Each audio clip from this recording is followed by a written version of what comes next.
Here is the latest Higher Summits forecast brought to you by our friends at the Mount Washington Observatory.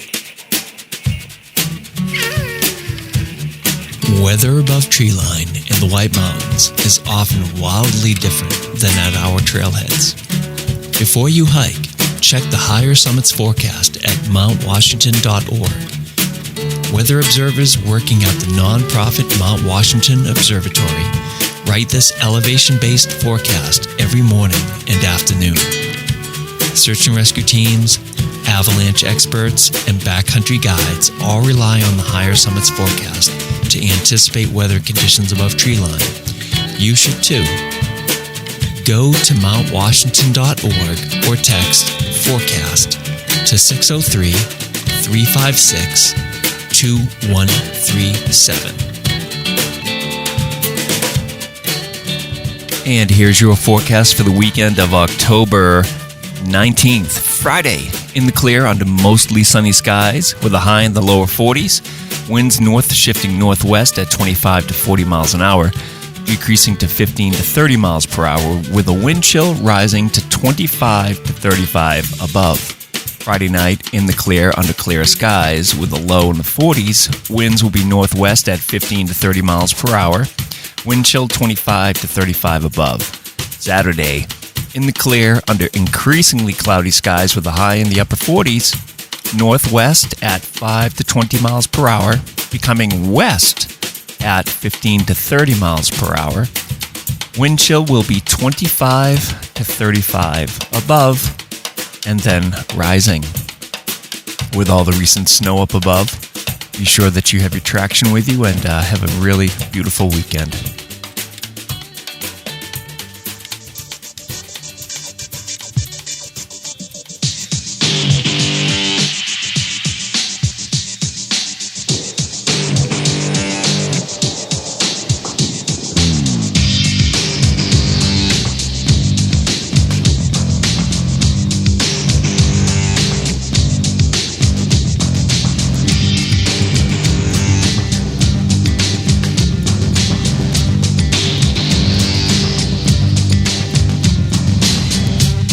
Broadcasting from the Woodpeckers studio in the great state of New Hampshire, welcome to the Sounds Like a Search and Rescue podcast, where we discuss all things related to hiking and search and rescue in the White Mountains of New Hampshire. Here are your hosts, Mike and Stomp.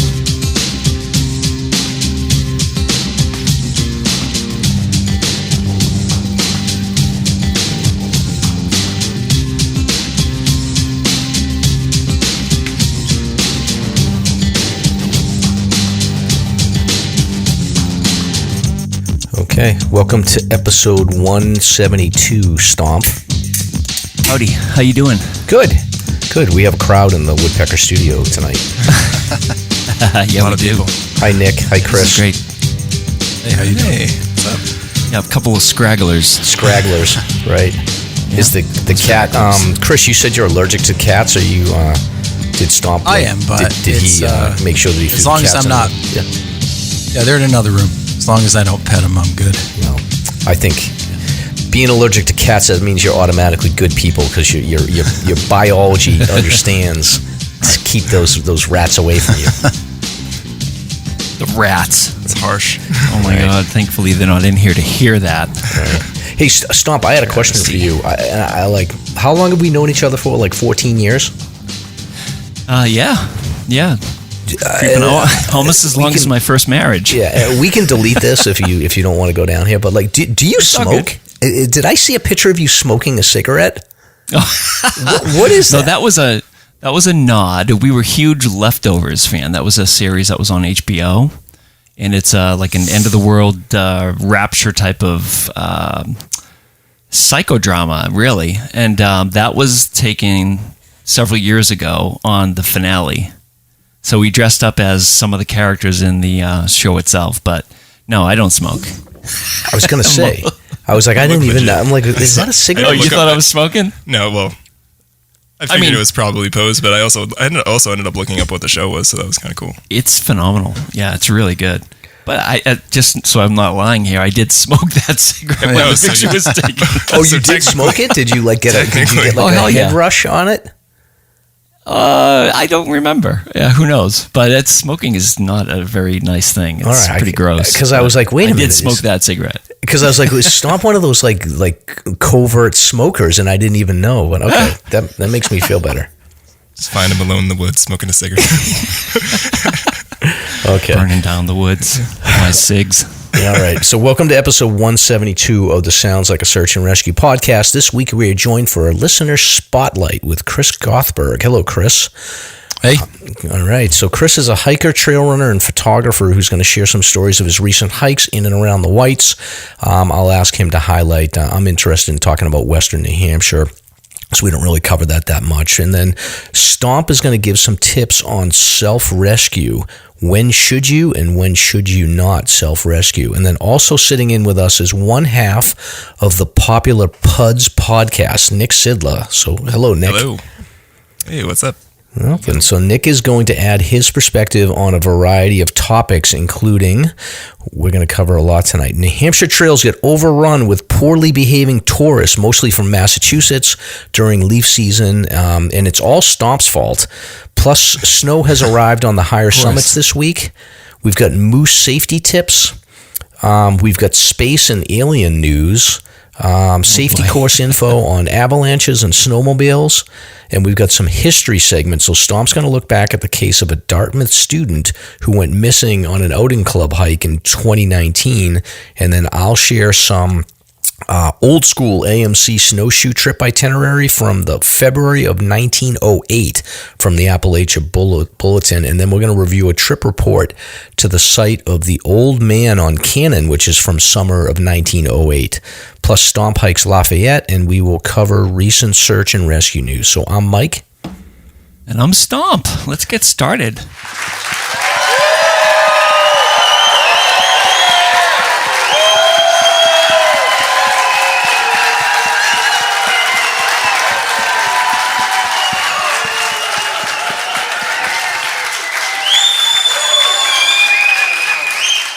Let's get started. I got a little froggy throat tonight, Stomp. Dude, what else is new? I'm always sick. I'm like a sickly little fella. It's very sultry, though. It's not completely awful. Okay. Well, we have a professional podcaster with us, Stomp, in case I need to tap out. Nick can step in. Yeah, that's true. Right. So, so I want to start the show off with a happy 8th anniversary to Red Line Guiding. So, shout out to Mike Cherum and his crew, 8 years. And if you're looking for a guide service in the Whites or any educational opportunities, they're the place to go. So, check them out. We'll throw a link in our show notes for them.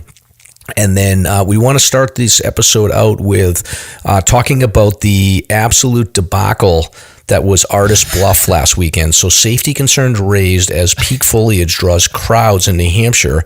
Officials report several rescues, apparently from Artist Bluff. So if you go back a couple of episodes, we talked about fall foliage hike recommendations. Stomp explicitly recommended Artist Bluff, and now the whole state of Massachusetts found out about it. Yeah, that's true.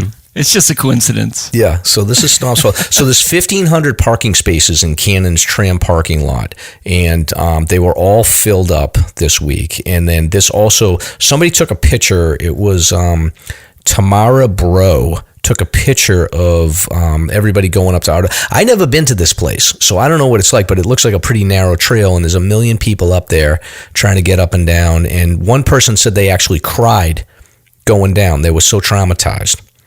Because of all the people? Yeah. Well, yeah. Well. So, but anyway, the place got totally trashed, and there was some New Hampshire State Park personnel went up there with some trash bags, filled up a couple of bags, and then there was a couple of other tourists that went up there and picked up a couple of more trash bags. Now the legislature in New Hampshire is thinking about like putting in a permit system, and it was on national news, Stomp. Well, it might be time. I mean, that probably is not a bad idea. I could imagine that there could be some accident that happens up there with that many people on that little cliff. It's not very wide. Yeah. It's maybe 15, 20 feet of open ledge before that couple 100-foot drop. Yeah, I mean, it is a nice view, but my view is like the one of the things, and we'll talk with Chris about this a little bit more, but to me, getting an awesome photo, part of the fun about that is finding an angle or a place that not a lot of people get to. So that's the trick. Like, this is just like everybody's taking that picture.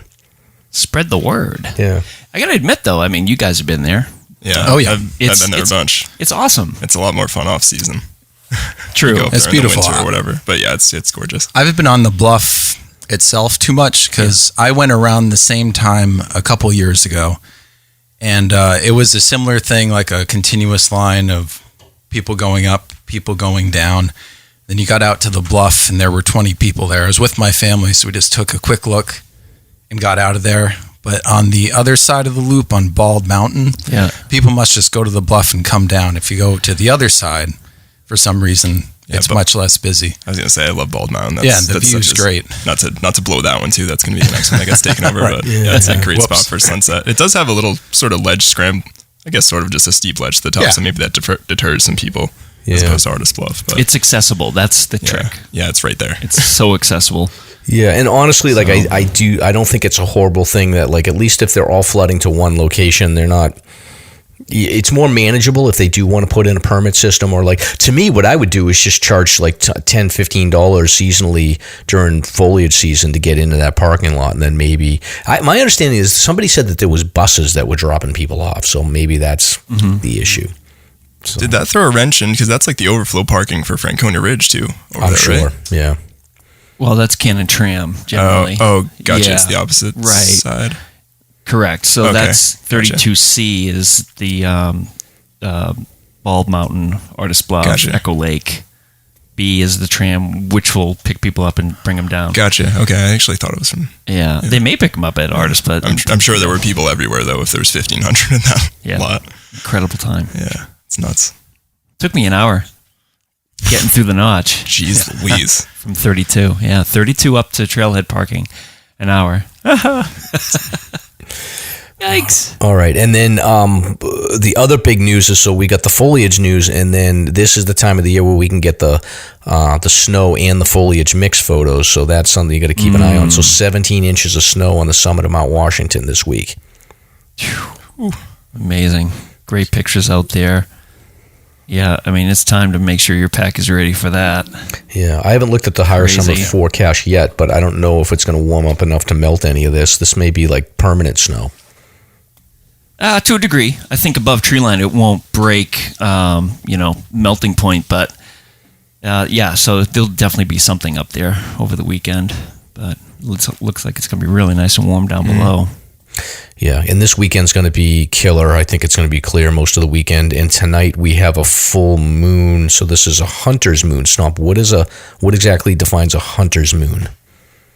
I don't know. It is a supermoon, though, which is interesting because this is the third consecutive supermoon that we've had this season.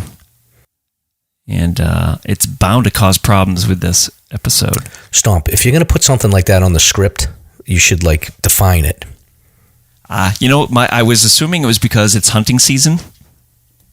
Oh. And it's to the advantage of the hunters. It's just the October full moon, basically, right? Yeah. But it's labeled hunter's moon. Right. Like the last one was harvest moon, right? Harvest? Sounds right. All right. Well, I'll try to do some research because Stomp didn't bother, and I'll try to get all the names of the moons seasonally for the listeners. Sounds good. Chart. Okay.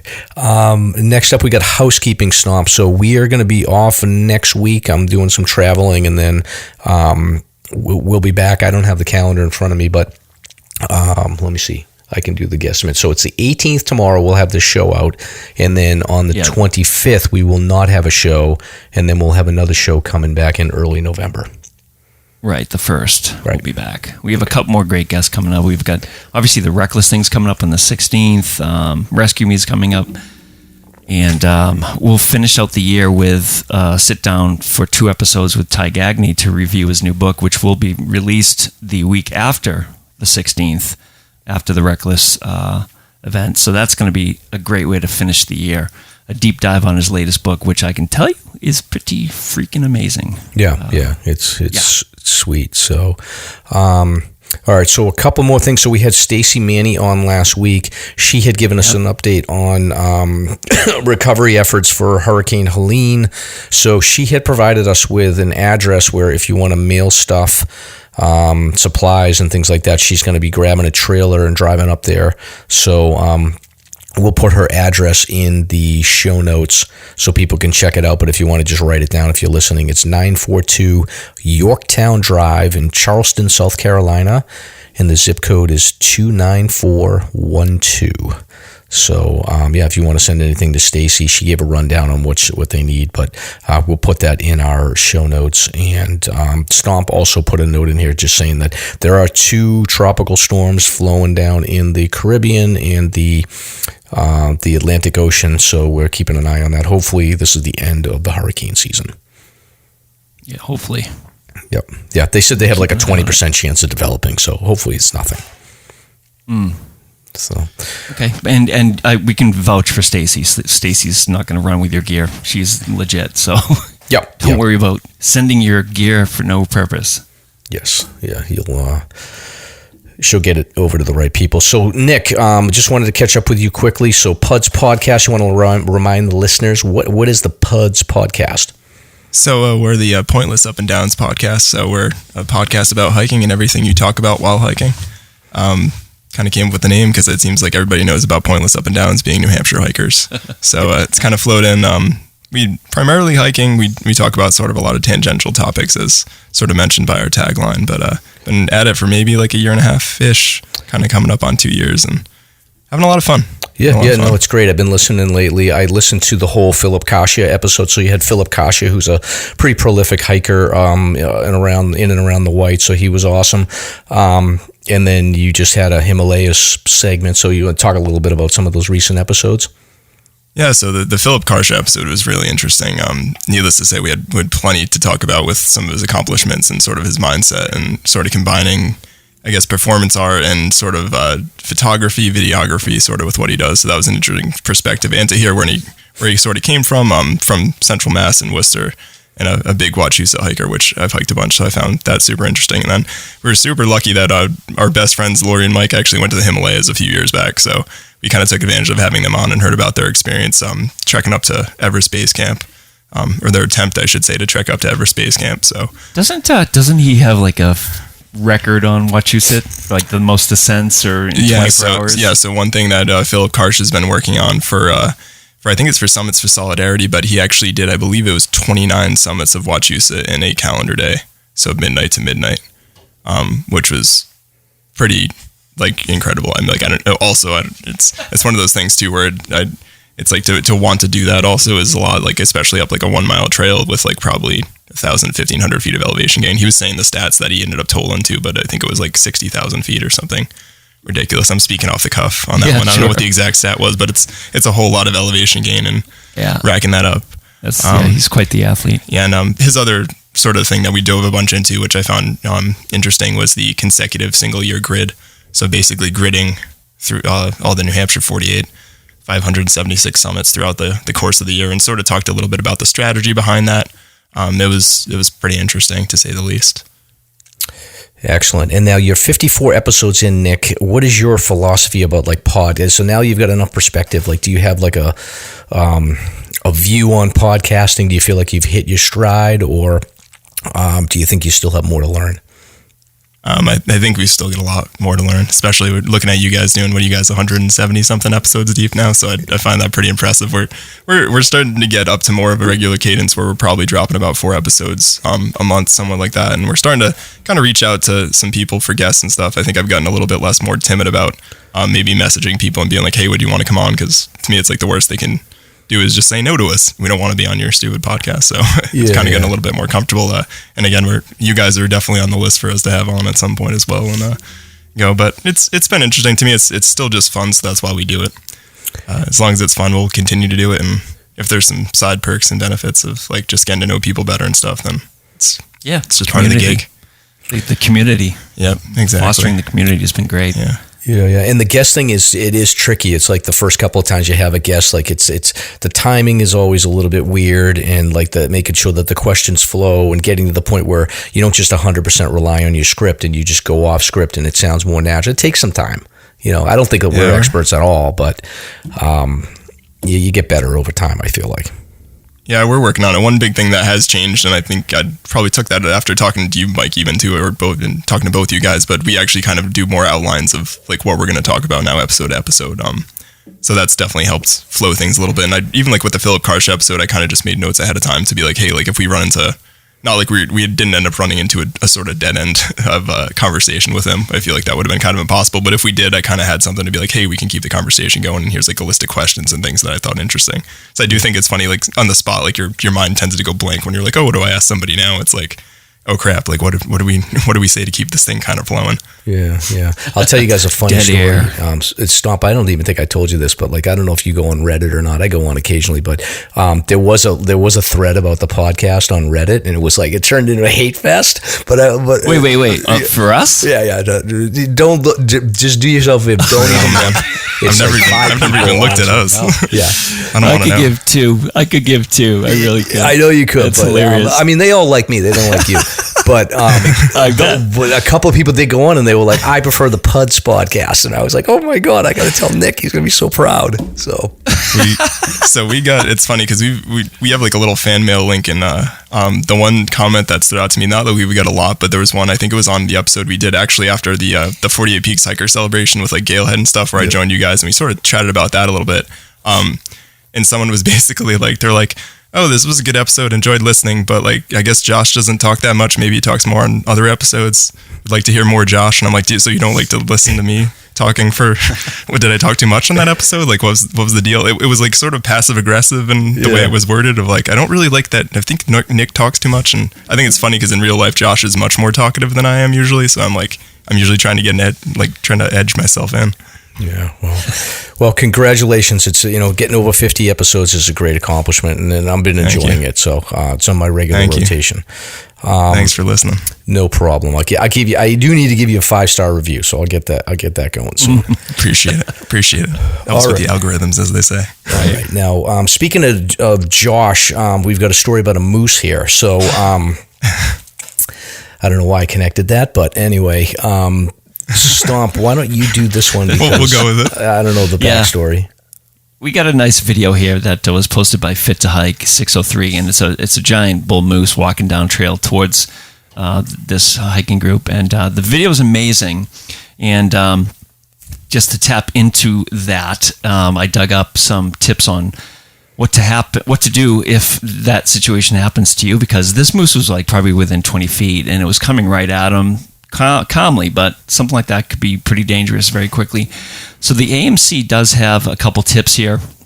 They have warning signs such as, they lay back their ears. This can happen really quick too, by the way. So the ears can lay back. The hair in the back of their neck may stand up.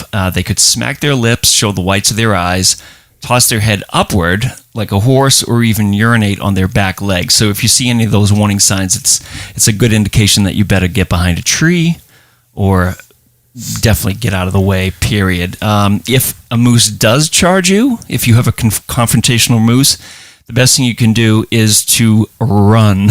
Do not stand your ground, unlike, say, a bear confrontation. So get as much space between you and the moose, and you will fare much better than standing your ground. So a couple of points there. And just be on guard in general. I think when you watch that video, you'll be shocked. That moose is maybe 20 feet away from them. They're walking right up to it, and all of a sudden it comes on trail and starts coming to them, which is pretty unusual for a moose.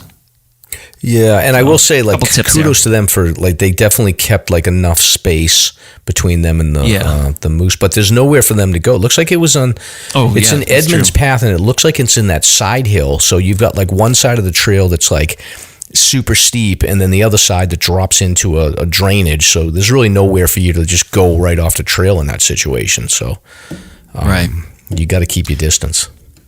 Right, and you can't blow them up. That's unfortunate. So apparently there is a moratorium on blowing up horses in Wyoming. Do you guys know about this? No. What? No. Yeah, no. It sounds like it's right out of Monty. Problem? I'm like, It's what? like it's like right out of Monty Python. It sounds like. But if there's a dead horse in Wyoming, they will blow it up so that it doesn't attract grizzly bears. But right now, because of the wildfires, there's a moratorium on blowing up dead horses. This is such a weird scenario. It really is strange. Yeah, it's a whole different way of life out there. So. Do the horses, like, when they die, does gas expand their stomach or something? Is that what happens? I'm not sure, but there's plenty of meat there for grizzlies to chew on. Yeah, that's true. That's the whole reasoning behind it, I suppose. All right. It's an interesting idea, but Moving right along here, Stomp, we've got an Australian hiker fatally crushed by a tree on a grueling Yosemite hike. So an Australian hiker was killed by a fallen tree on a strenuous trail on Yosemite National Park last week. So this was in October. So yeah, it's early October. 22-year-old man, his name is Harry Partington. That's a very Australian name, I feel like. Yeah, it sure is. Was crushed by a tree on October 8th on 4 Mile Trail. I don't know where that is. I didn't go on that when I was in Yosemite, but he was walking around 2:30 p.m. when the tree fell, and I guess another person was injured and received medical treatment. This was a woman from Germany who was not associated with Partington, and she was hoisted by a helicopter. They're not releasing any additional details, but yeah, there was definitely a lot of like trees and blowdowns and stuff like that when I was in Yosemite, so I'm not shocked, but that's like getting hit by lightning. Oh, it's so strange. Yes. It's definitely an unusual story. It happens up here, but... Yeah. Don't not go to Yosemite because you're afraid. Oh, no, is it yellow? No, it's... So on the script, Stomp, you have a Yellowstone, but it's really Yosemite. Oh. Oopsie. Yeah, well, speaking of the script, there's another thing that you do that I don't like. You know how that we have the hyperlinks on the script? Yeah. I typically... I've been doing better with that, haven't I? You've been... no. So on the hyperlinks, I like the bullet point, the hyperlink to be at the very beginning of the bullet point, and then any notes or information after that. You put the notes and information before the bullet point, and then the hyperlink at the end. I don't like that. Got it. All right. And I do this while I'm driving generally too, which is very dangerous. So maybe that's the reason. Maybe I should pull over and focus a little more on my effort. Do better. Chris, I have a question for you. Do you believe in aliens? I would say no. You would say no. Is Nick, there evidence otherwise? Yeah. Nick, what about you? Do you believe in aliens? I probably have more of an open mind. I do believe that if aliens exist, it's probably not worthy of us even worrying about them because they're probably far advanced to anything that we understand. So it's not like something I worry about on the regular, I would say. Okay. All right. Well, we've got a couple of space and alien stories here. So we'll talk about the alien story afterwards. But first, we want to congratulate Elon Musk, who had successfully landed what is it called? A Titan rocket or something like that. He basically landed this rocket back into this crane thing that catches the rocket. So it was pretty impressive. So we'll include it in the show notes, the video, but it looks like something you'd see CGI out of a movie. But it looks like essentially this was the final test, so that now they feel confident enough that they can utilize this to shoot people to Mars when the orbital window opens for it. You guys see that video? Unbelievable. I did. Yeah, it brought a tear to my eye. It was so incredible. Yeah, but this thing is, just to put it in perspective, it's 23 stories high, 250 feet of base. Basically, it's like the Statue of Liberty coming down, and it was just the secondary booster section that came back. So in the past, they would just fall into the ocean, get destroyed or whatever. But now that it actually comes back home, it's amazing. Absolutely stunning engineering feat. So just need to find some volunteers now. Yeah. If they decided to, they needed astronauts, but they were like, well, chances are that anyone we send to Mars, you're going to live there the rest of your life and you're going to die there. And we want to bring people that are in their 50s. Would you volunteer to go and die on Mars? No, hell no. It's too early. Yeah. Maybe 30 years out from now when it's a little more stable. But I mean, geez, we just had people stuck up there. They're still stuck up there, aren't they? Those 2 astronauts? I mean, it's just too fragile right now. All this stuff. I would never. How about you? No, I got kids. Yeah, same here. I can stick around. I'm going to be a burden to my family. You're going to be getting old and they're going to be like, we can send him to Mars. Like, Dad, Mars sounds like a great idea. Right. No, I think what you want to say is more of a burden to your family. More of a burden. That's true. That's true. All right. So now on to the alien story here. So there is this project. You know how Mark Zuckerberg has that like compound in Hawaii? Yeah. So supposedly like he has like the survivalist compound in Hawaii. And I have a theory I'm going to talk about in a minute. But right now, Zuckerberg funds this nonprofit organization, which is called the Breakthrough Listening Project. Okay? And the purpose of Breakthrough Listening is that they are an organization that seeks to find evidence of civilizations beyond Earth. The scope and power of their search is on an unprecedented scale. The program includes a survey of the 1 million closest stars to Earth, and it will scan the center of our galaxy and the entire galactic plane. Beyond the Milky Way, it listens for messages from the 100 closest galaxies to ours. The instruments used are among the world's most powerful. They are 50 times more sensitive than existing telescopes dedicated to the search for intelligence.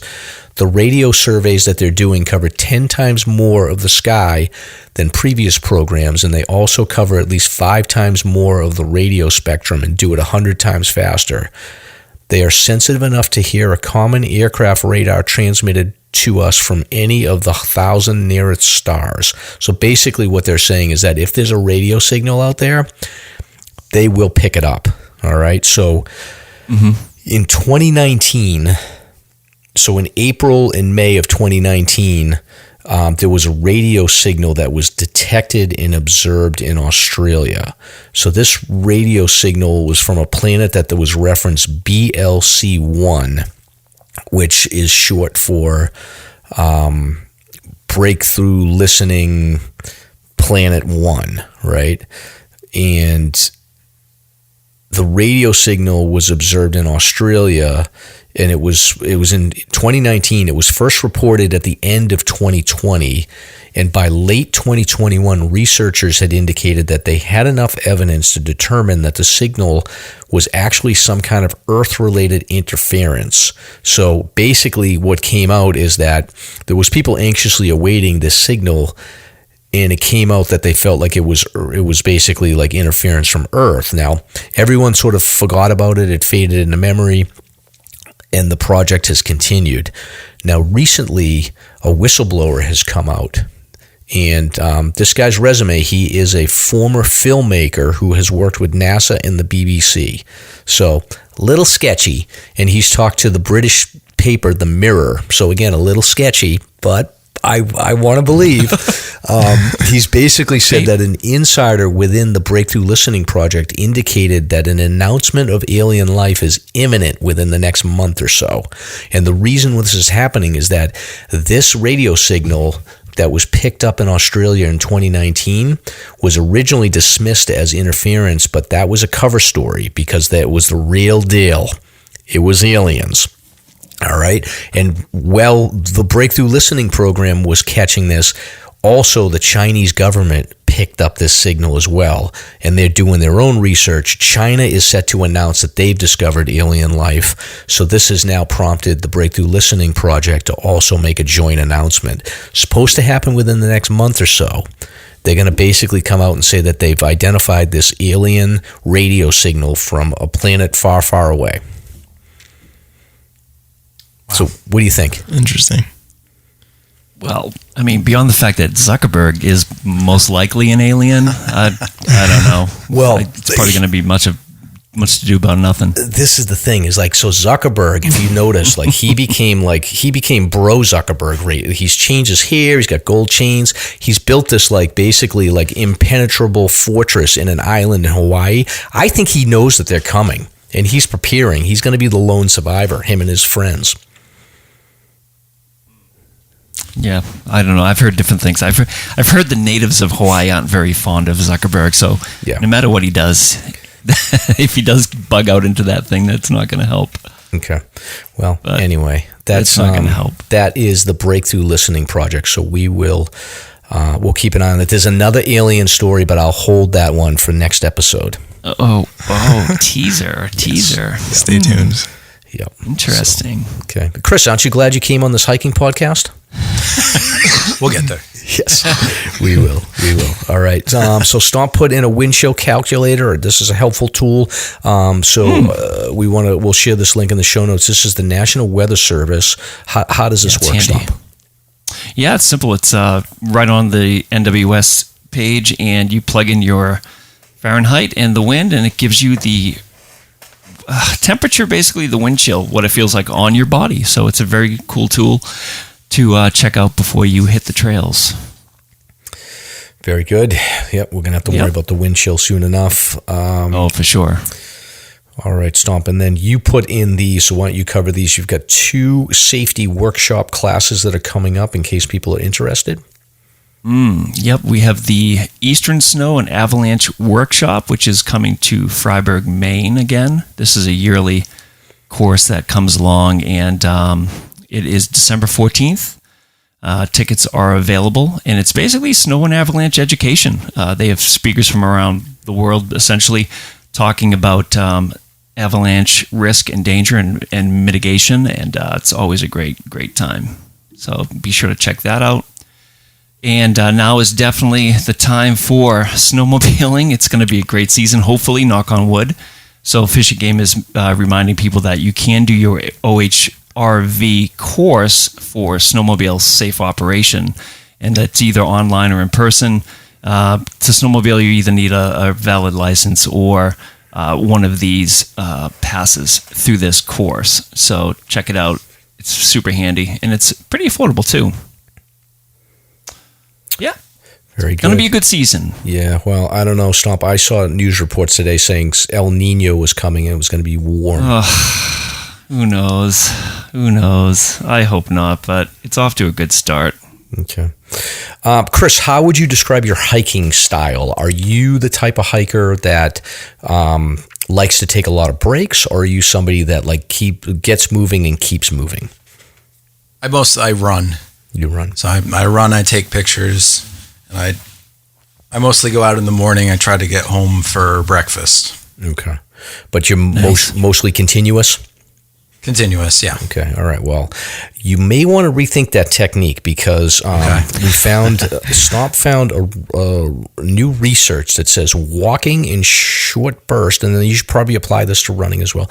Walking in short bursts found to consume 20 to 60% more energy than walking continuously in the same distance. So what's the theory behind this, Stomp? Well, 2 implications. I mean, if you're looking to manage a long distance run, then you don't want to be doing those quick stops and starts again, because the energy expended during the startup, the startup process of getting back into your pace is burning all that extra energy. If you're looking for energy expenditure, calorie burning, weight loss, then actually starting, going at perhaps a little quicker pace might be right for you. But if you're looking to conserve, then you want to find that sweet spot and then carry it along, whether it's a mile, half a mile an hour. If you can carry that continuous, then you're going to be burning less energy in the long run, according to the study. And, you're a PT. I'm sure you have thoughts about this. Let's take all these studies with a grain of salt, let's just say. Yeah. I guess how much of a time in between the starts and stops? Exactly. Yeah. But it makes sense. Theoretically, anyway, it's one of those. We've spent money for this. Yeah, I think most hikers that like to stop a lot, they're not starting back up with a short burst, which gets you that 20 to 60%. They're just moseying back into it. So, I guess I'm more of a conserve energy guy. Let's dive into some White Mountains history, shall we?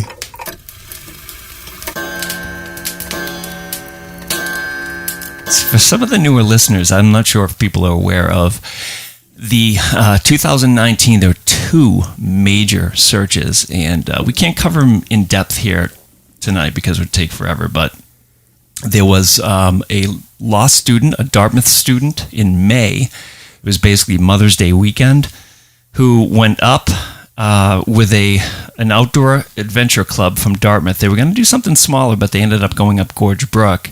At about 2,300 feet, the instructor turned this guy around because he just wasn't doing well hiking. He had shorts, sneakers. He went down. He was sent down trail by himself and got lost. So from Saturday until Monday, there was this extensive search with 70-plus people, New Hampshire Army National Guard, DART, 3 New England Canine teams. There was like 3 to 4 feet of rotten snow all over the place. Monday morning, he comes walking out down trail without shoes on. The shoes had taken his sneakers. The post holing had taken his sneakers, and I was mildly hypothermic, dehydrated.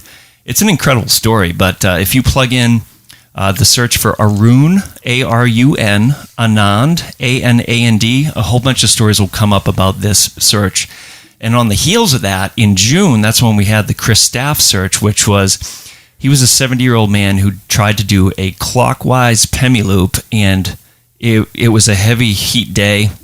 He got extremely dehydrated when he got near Boncliffe. People spotted him, but he disappeared too. He went off trail and disappeared, and that was a week-long search. They called off the search Friday, so his Pemi loop started on Saturday or Sunday. Friday night, they called it off. They ended up finding him, but that is an incredible story. And both of those searches are covered on the Northwoods Law. I forget what seasons, maybe season 10, if I remember correctly. But if you haven't heard about these, do some reading about them because they're fascinating. Yeah, and I wonder, Stomp, I was thinking about this when I was looking at the script. I went hiking up Beaver Brook last winter, and we ended up cutting by Blue Mountain. We ended up cutting over to this abandoned trail that essentially runs at about 4,000 feet. It runs across the top of Joe Bill Dunk Ravine and then cuts over to Gorge Brook. It's an abandoned trail that... Are you talking Asquam Ridge? Something like that, yeah. The backside of Weedamoo? No. It's on Moosilauke. It goes over... Jobel Dunk Ravine at about 4,000 feet. So you go by Mount Blue, and then instead of taking the hard right up Mount Blue, you follow the contour line between 4,200 and 4,000 feet. And we ended up bushwhacking back up to Beaver Brook, but I'm wondering if that kid ended up from Gorge Brook over onto the other side of that abandoned trail somehow and was just poking around. Well, from what I understand, Jim Nealand is quoted as saying that it sounds like he was between Beaver Brook Trail and... That's what I'm talking about. The northern brook. I think he was between there, because Nealand said that he was huddled under some rock near the brook, and that may be why rescuers couldn't be heard, because we were out there yelling and screaming, and another team could be 100 yards out and you just couldn't hear them because of the water. I mean, it's very possible, but yeah, you're definitely right. It's in that I guess it's northeast. Yeah, Asquam Ridge is down at like 3,000 feet. I'm talking about the higher abandoned, it's an old abandoned trail that is at like 4,000, 4,200 feet. So maybe he wasn't that high up. He might have been. Well, that's the thing. He started turning around at 2,300 feet, and generally with searches, to set up a perimeter that, like, you're thinking containment, like nobody's going to go hike up True. another 2,000 feet. They're going to come down generally. So that's part of this. I've got this book here again from Jack Daly. It's Lost Person Behavior. It's like the Bible of how searches work and just behavior. So containment would be, he's probably not going to go that way. So let's focus our efforts down here where he may be. He might have gone down these trails. He might have walked down the Baker River. So that's sort of how they think. But yeah, it was in the right direction, though, because he came out from somewhere in that area ended up on Gorge Brook Trail or Beaver Brook. I always screw those two up. Yeah. Like so he would have been on Gorge Brook. Beaver Brook is the one that comes over from 112. That's the steep one. I'm talking about Ravine Lodge. Yeah, so you're talking about Gorge Brook. Gorge, yeah. I always mix those two up. So Gorge Brook, yeah, that was the primary focus for the searches. But he came walking down, just like, what? How did we miss you? Where were you? Yeah. So I'll link the Northwoods Law episodes. It's a 2-part episode, and it's pretty interesting to watch that. And then we'll include the article in the show notes. So this caused a big issue with the Dartmouth Outing Club. They had to rethink how they approach trips and completely change the protocols on how they, you can't leave somebody. If you're in a group like that, you can't turn somebody around and tell them to go back by themselves. Right. I feel like the Dartmouth Outing Club has such a legacy too in the Whites that it looks especially bad, the fact that he was from Dartmouth. Yeah. As well. That guy ended up resigning, but Dartmouth ended up paying $17,000 for the search. I tried to find out if they paid for the $40,000 that was accrued because of the helicopters, but I couldn't find whether that was paid or not. But who knows? It's a lot of money. A lot of time and money. Yeah, it is. All right. So yeah, we'll link all that info in the show notes if anyone wants to do a deep dive on that Dartmouth issue. And then I got a couple of more history segments here. So I have been, in my free time, I do a lot of reading. And the nice thing about history in the White Mountains is there's a lot of free resources out there. So anything that's from 1876 all the way up to, I think, 1926 is public domain now for the AMC Appalachia Journals and then the Appalachia Bulletin. So there's 2 types of documents for the AMC. There is the Appalachia Bulletins, which started in 1876, and those were monthly, essentially minutes of the meetings that they would meet in Huntington Hall at MIT monthly, and they would go through their the AMC meeting. Typically, they'd have around 50 to 100 people. It was all in Boston. And they would go through the process of, like, you had to get nominated to become a member. So you'd see a lot of people from Boston and Cambridge and Malden, and they get nominated, and then you'd have a sponsor as well, and then they would vote people in. So typically there was like between 10 and 12 members that would get nominated every month. And then they would go through like the minutes. There would be the president's report. Then there would be the 5 different departments. There was like the art and natural department. There was the geography department. There was the committee. There was the improvements committee. There was the exploration committee. So they would all report on what their plans were. And then the big thing is that they would have essentially like, not monthly, but like every 6 weeks they would have outings, and they would go, a lot of them were in the White Mountains. Some of them would be in like California, North Carolina, Adirondacks, whatever. They had a list of trips that you could sign up for, and they would have a trip organizer, and those were like maybe every 4 to 6 weeks. And then they would also have weekly walks. So they would do like the different arboretums around. They would go to Lynn Woods. They would go to, places in Wakefield. They would go around Blue Hills, whatever, every week. So it was a whole social thing.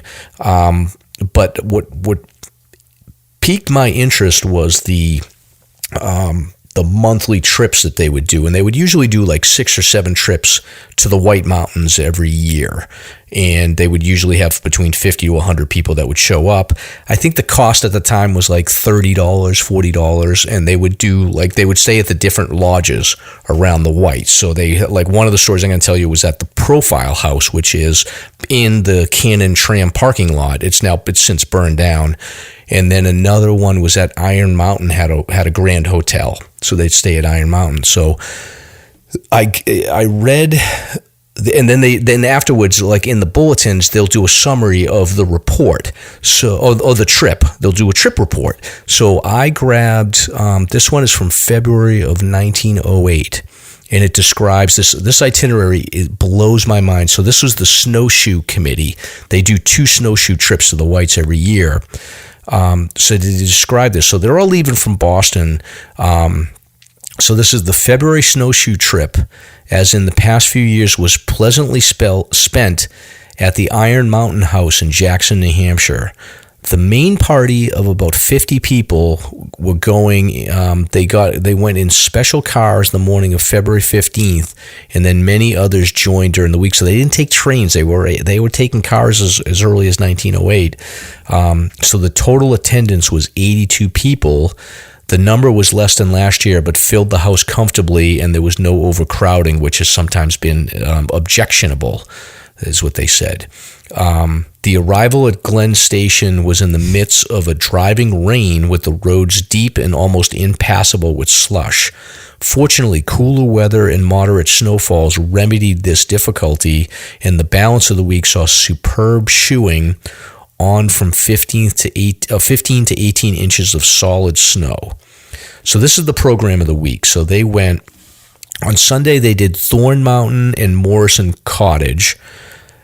Monday they did Doublehead, which is close by. So they did the Doubleheads with exciting slides down the South Peak. So they basically slid down South Peak.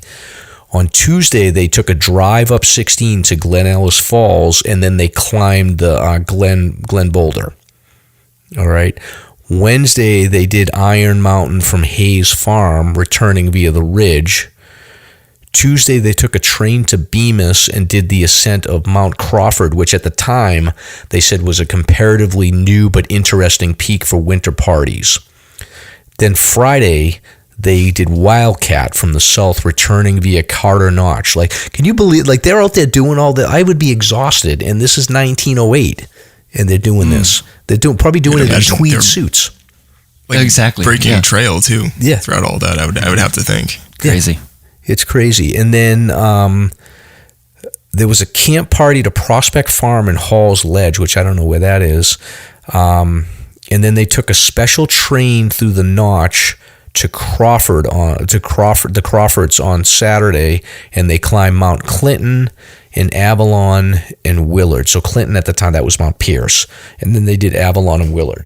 Oh, yeah.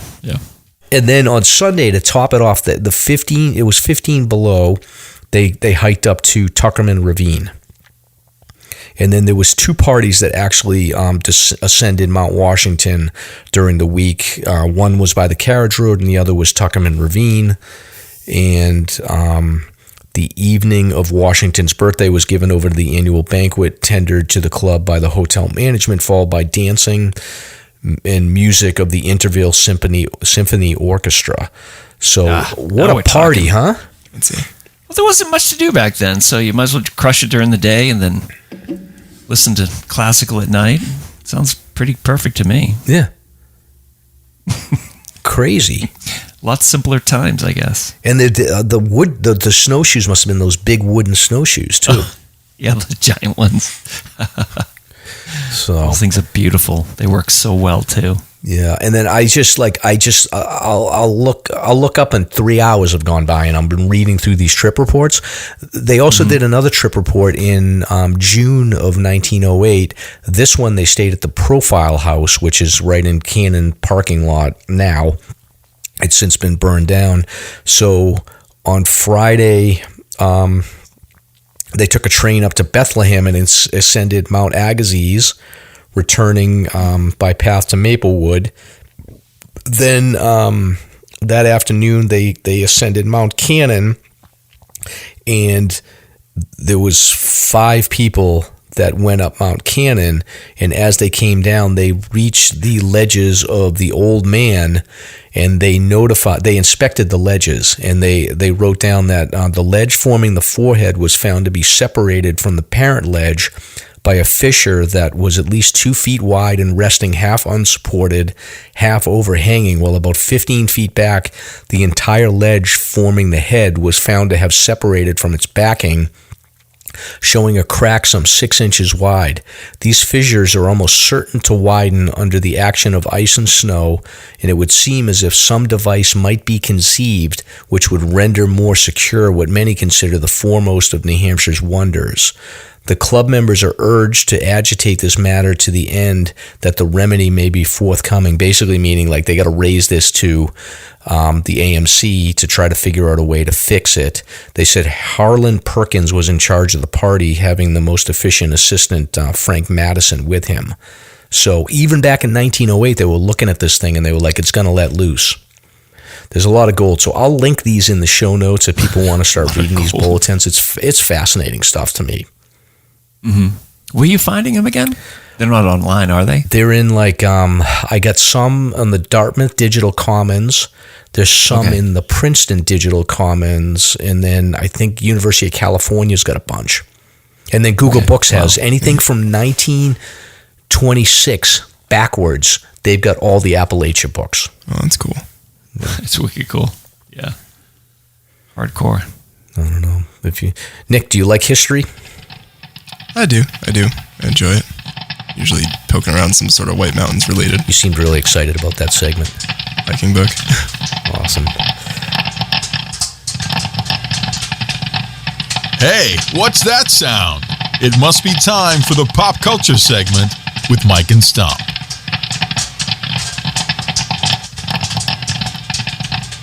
All right, so moving on to the pop segment. Stomp wants to give a rest in peace to some guy from One Direction that died.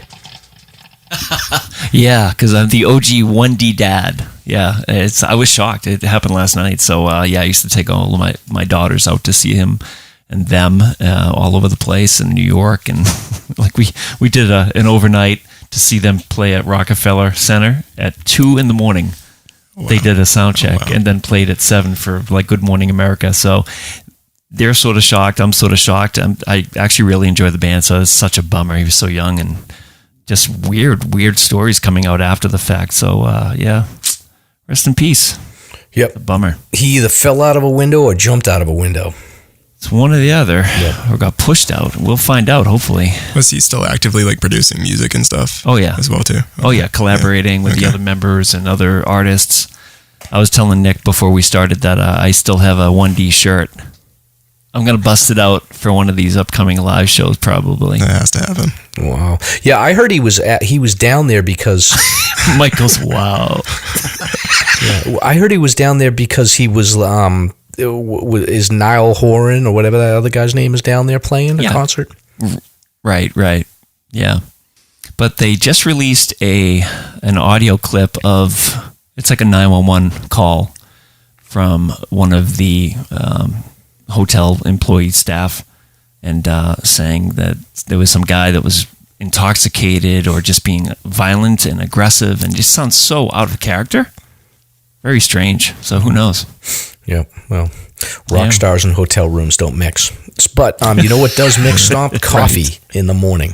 Coffee does, yes. This podcast is sponsored by CS Instant Coffee, some of the best backpacking coffee out there. So do more, wait less, CS Instant Coffee, and that is at csinstant.coffee on the web. Thank you, CS. We all know that hiking a mountain can be hard at times. So here's a corny dad joke to help you get over it. But You got any dad jokes tonight? I do, Stomp. Why should you never tell a taco a secret?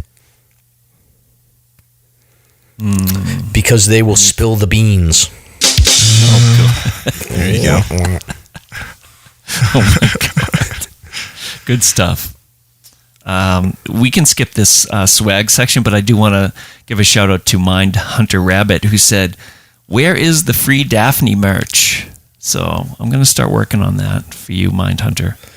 And then for coffee donations, we do have a donation by Nancy MVY on X.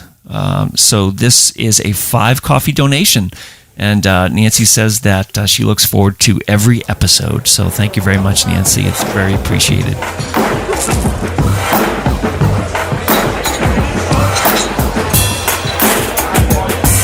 hey, hold my beer. It's time to find out what Mike and Stomp are drinking. On this week's Beer Talk.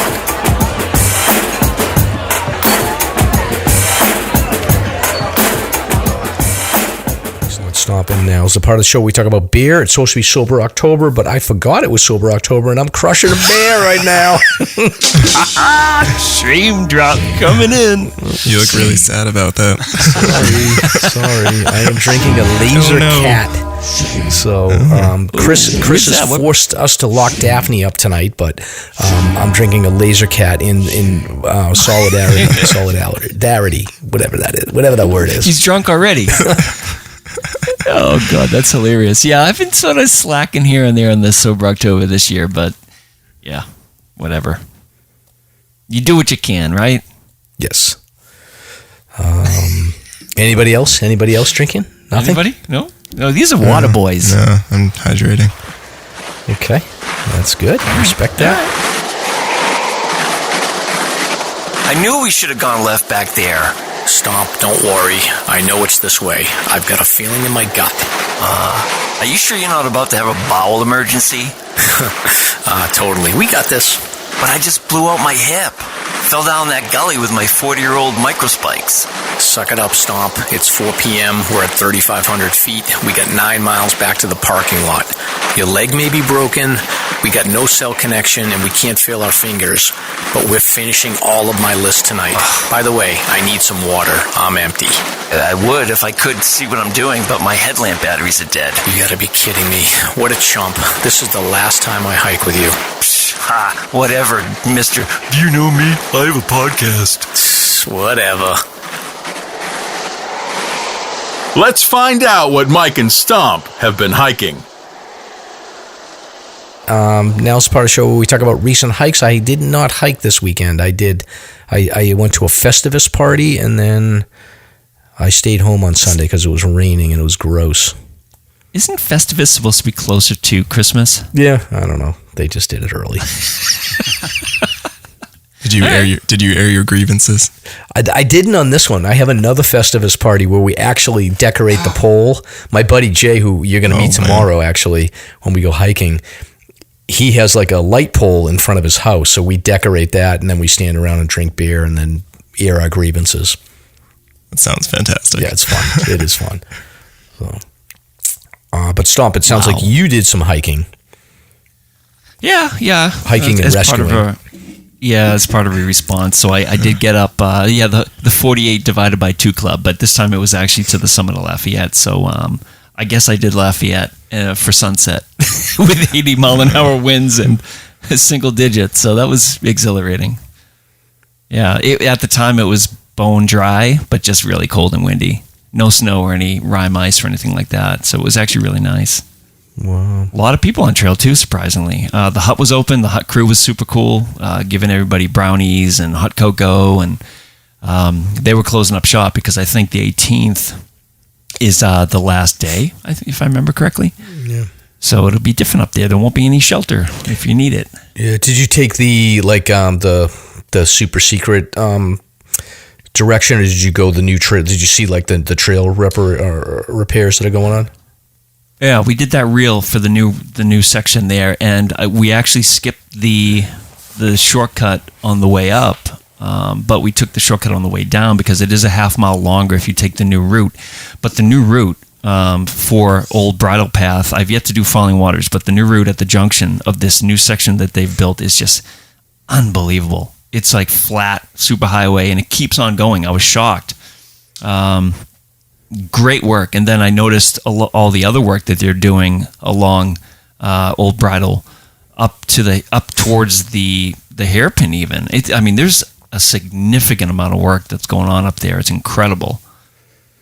Yeah, I saw somebody had posted that they had done some work on the Volunteer. I think it was like that, I forget what they're called. I forget their name, but they were working on. There was a big crew. It was like 20 people working on it. It looked like they were laying out like steps and stuff. So it looked cool. Yeah, a lot of work. Yep. Unbelievable. How big is the reconstructed section going to be when it's finished? Does it go like all the way up to like sort of where it branches out for the Agonies, or below that? Okay. There was no work above that. So the hairpin is where the Agonies sort of start essentially. Okay. So maybe about a quarter mile to half a mile below that hairpin is where the work is going on all the way back down. Okay. Yeah, I'll have to revisit it. I came down last December down that, but I haven't been back since. Yeah. So it's incredible. A lot of work. Very cool. Very well done. And it's the same design too. So it's flats and then 4 or 5 steps and then just flats. Mm-hmm. Awesome. Really cool. And that's about it for me. How about these guys though? You just did Welch Dickey today, right? Yep. So I got out a little bit early from work and actually tried to head up Cannon because I needed it for the fall, and I got halfway up the Kinsman Ridge Trail and hit a bunch of ice. So I just figured it was just a bad idea. I was getting bad vibes.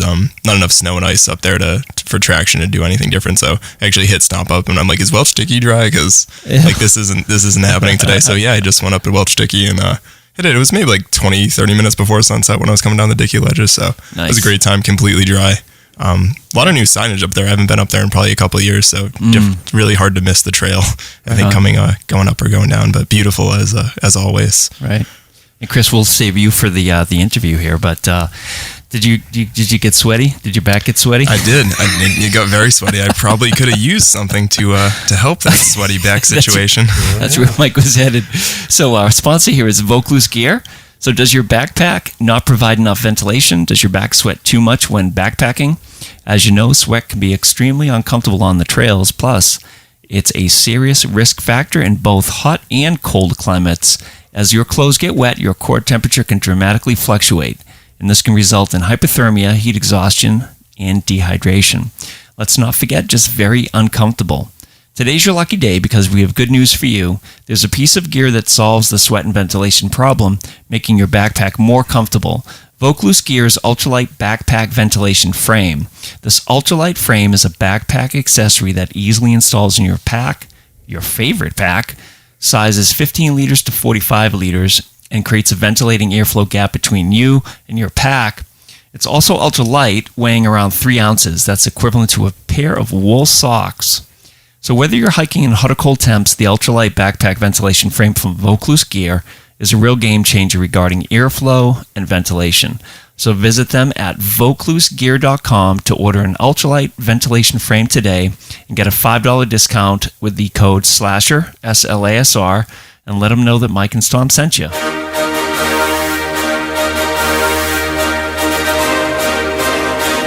It's time for Slasher's Notable Hike of the Week. If you want to be considered for the Hike of the Week, simply tag Slasher on your social media post. Now's the part of the show where we do the Notable Listener Hike of the Week. Yes, that's right. If you want to be considered for Slasher's Notable Hike of the Week, just tag us on Instagram, and we will put you on the list, and let's see what we have this week. We have Cami Fit, who hiked up Mount Success to see the plane crash. I've yet to see that. That looks like a really cool spot. Yep. Nick in Nature, Mount Tom and Stepstone Falls Loop with Nobby to break 30,000. For a second, I was like, what did I do? That's right. So you were with the Knobster. Yeah, he hit me up. You broke 30K elevation for the Taylor James Foundation, huh? Yep. Yeah. That's super cool. That was my goal. Is he making a video for this? He was not shooting any video. So, wow. Unless he was being really stealthy, but yeah, he just went out and we were just doing the thing. So this is in Rhode Island, right? Yeah, it's down in Arcadia, which is like the western central portion of the state. There's a big management area over there. Yeah, it was a lot of fun. That's cool. He's a good guy to hike with. Shout out to Tim Segur for completing the 4,000 footers. Congrats, Tim.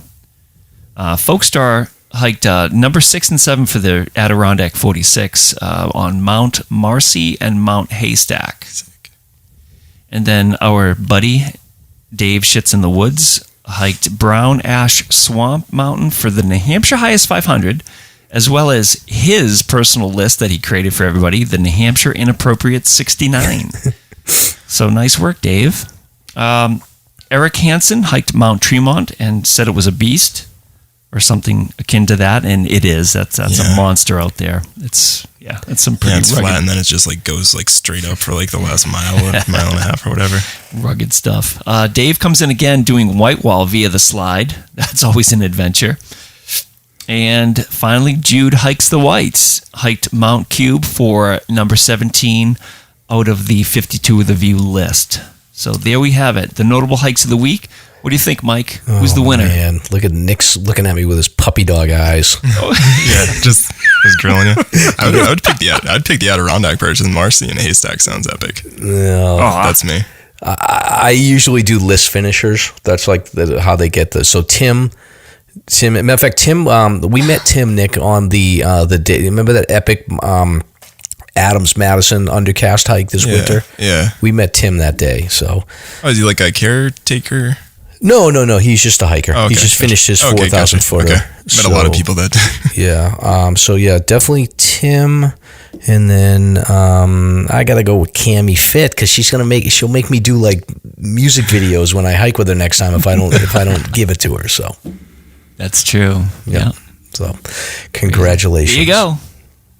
And there was much rejoicing. Yes. And there was much rejoicing.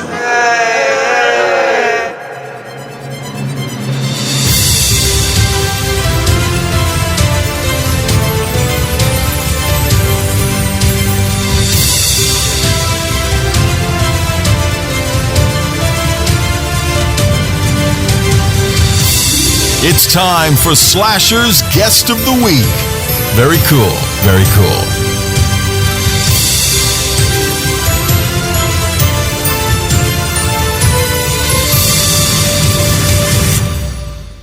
All right, Chris, this is your moment. This is your big spotlight. Are you ready? We'll see. Have you ever been on a podcast? Oh, no. It's my first. Do you like to talk about yourself? Well, we're going to give it a try. We'll give it a try. We will give it a try. So, Stomp, why don't you kick this off and give a little bit of background? I think you had connected with Chris and had thought that it would be cool to have him sit in with us and share his story. That's right. So Chris comes to us through Instagram, more or less.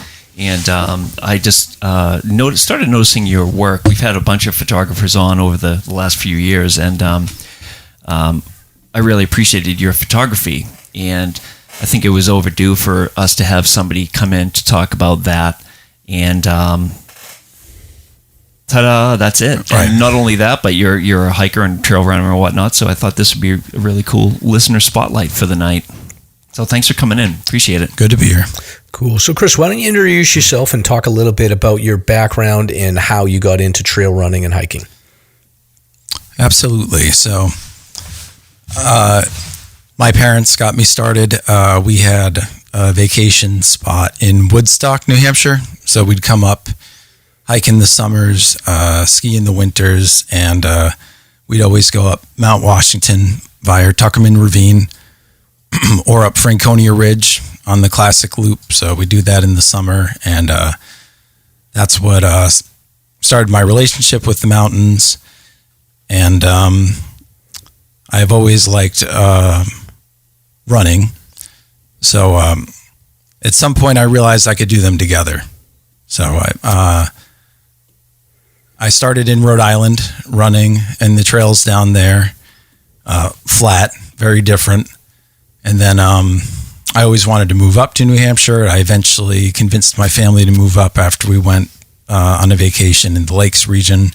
There was the water and the mountains and different pace of life. So we moved up and went from Rhode Island to the mountains here and been doing it. We moved up in 2018. Right before everyone moved up to New Hampshire. Good timing. Saved a little bit of money on buying that house. Yeah, quite a bit. Yeah. Quite a bit. Welcome. Wow. Thank you. Was it, how big of a sell job was it on your family to move up here?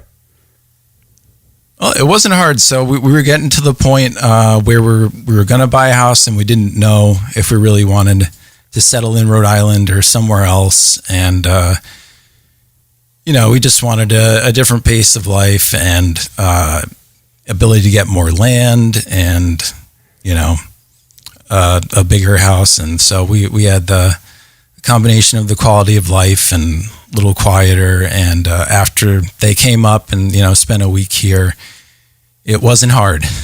And a job came along pretty quickly after we took our vacation. Got it. Yeah, because you're going from Rhode Island, which is the most population density state in the country, to a more rural area. So it probably takes a little bit of adjustment, I would think. No, sure. Certainly it was. We used to live, 4 minutes from the grocery store. Now it's a half hour. Yeah, nothing's close up here. Right, yeah. It's okay. You adjust. Rhode Island, half an hour is like you might as well just not go. That's right, yeah. Like, I'm a native Rhode Islander myself, so yeah. Oh, yeah. Yeah, we're invaded by the ocean state. So you guys are both terrible drivers then, obviously. Right. I'm a mass hole now, so I don't know if that's a sidestep or an upgrade or what the deal is, but yeah. I don't know. So you're in an area, Chris. I feel like we don't talk about this enough. Like I definitely have talked about like Mount Stairs and Cube and Cardigan, but I don't highlight it that much on the show. Can you talk a little bit about like the Western White Mountains and sort of where you like to hit up in that area? Sure. Yeah. So, I live right near Mount Cube. So that's sort of my takeoff point. I do it a lot. If anyone follows my feed, it's like every fourth or fifth post is Mount Cube. It's my Welch Dickey. Yep. Basically. Nice. But from there, it's called the Middle Connecticut River Mountains. So it goes from they follow the Appalachian Trail from in Hanover all the way up to just below Moosilauke. Mm-hmm. So all those peaks are great along the trail. You have Holt's Ledge, which has an amazing eastward facing view. And as you keep going up, then you hit Moose Mountain, and then Moose Mountain, Holt's, Smarts, Cube. And then there's Piermont Mountain, which has a little private trail up it. And then the Appalachian Trail goes over Ore Hill, Webster Slide. Those are some great trails over there. Webster's super cool. That's a really cool mountain. That's a beautiful like lake. A down look, basically. Yeah. Yep. It's so nice.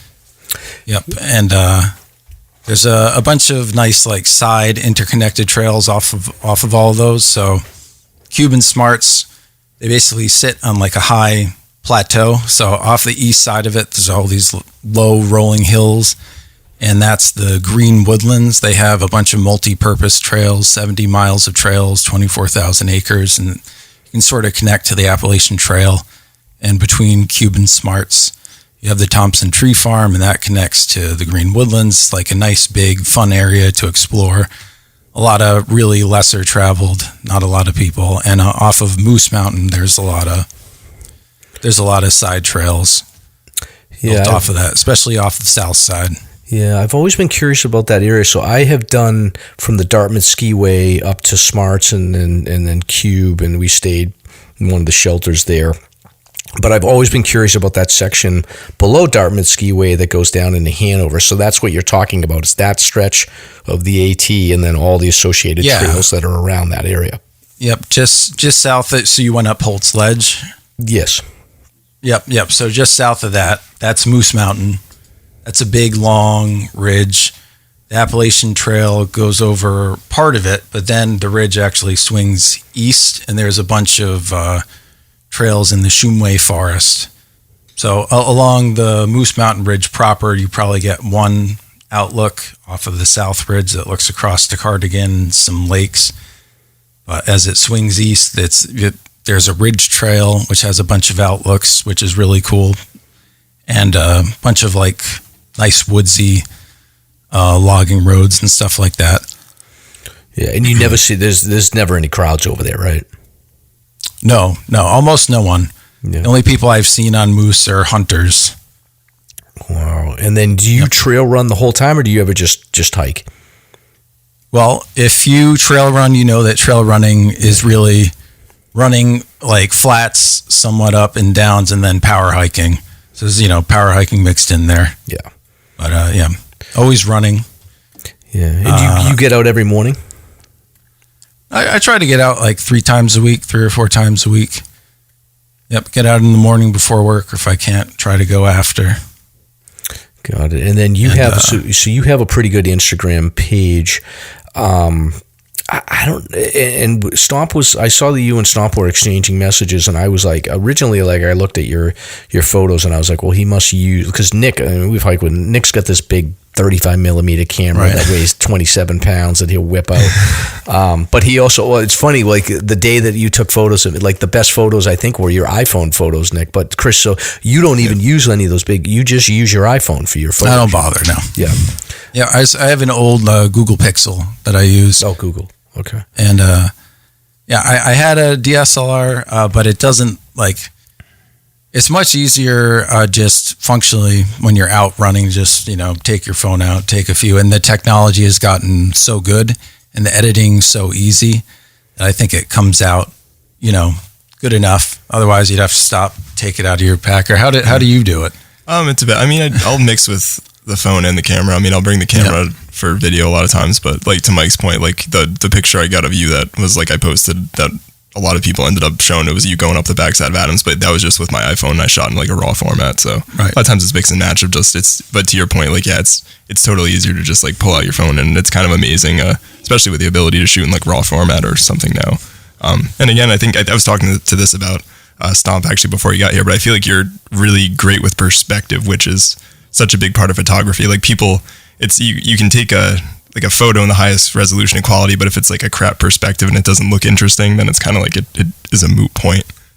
So I feel like I've also been following you on Instagram for a bit and admire your photography as well. So yeah, and I have on my notes here, maybe that's what I'm like. So I don't know the nomenclature around photography enough, but like the way that I view your style, Chris, is like you're taking photos above tree line, but it also feels like you're in the tree. So I think a lot of people take photos above tree line and it looks like you're looking down on things, whereas you're taking photos above tree line or on ledges, but it feels like you're almost below. So in some ways you're immersing yourself into the environment, versus like, I think, I'm a hack. I'm top down. So I don't know. Does that make sense to you, Chris? Well, yeah. I like to have a little foreground. I find it like alpine photography is kind of tough because you have no context. Yeah. There's a lot of like dead open space. So I like having some, spruce trees or something in there to just have some context. Yeah. To the photography and give it like a sense of space. All right. So like I think my natural instinct when I'm at a ledge is I'm like, all right, let me get the trees out of the way so I get a clear view. But you're not doing that. You're using those trees to or to block the sun too, because the sun will blow out the camera. So get behind the tree and it sort of capture those flares. Right. Exactly. Those are nice. Yeah, I never thought of that. I'm always of the mind like, okay, let me get the widest, clearest view that I can. But I think in that, like, I'm looking at some pictures right now. I have them kind of, and it's not as cool as you. I don't know. It seems like you're more immersed. I don't get the impression you do much post editing. Is that accurate? I do Instagram editing.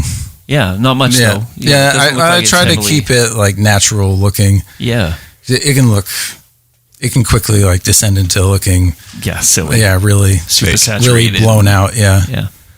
Good work.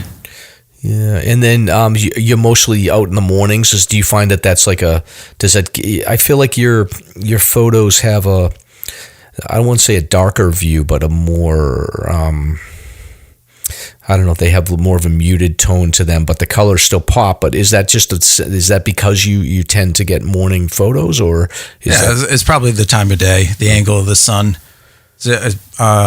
morning or sunset. It's just a whole different quality of light, more shadows, Yeah. And do you tend to take do you throw away a lot of photos, or are you pretty good at like, all right, I know. Oh yeah. I take a bunch and then I import them all and I try to work them out, and then I try not to post like 10 to 20 in one. I try to discipline myself, So it's easy to fall in love with all of them. I try to sort of filter it out and get to the best ones. Yeah. See, that's my problem. I'm like, all right, I'm going to post 27 because they're all great. But they are. It gets boring anyway. But and then what's your typical gear when you're out there? Do you just use a running vest? No, I have a small backpack that I use with a hydration bladder in it, and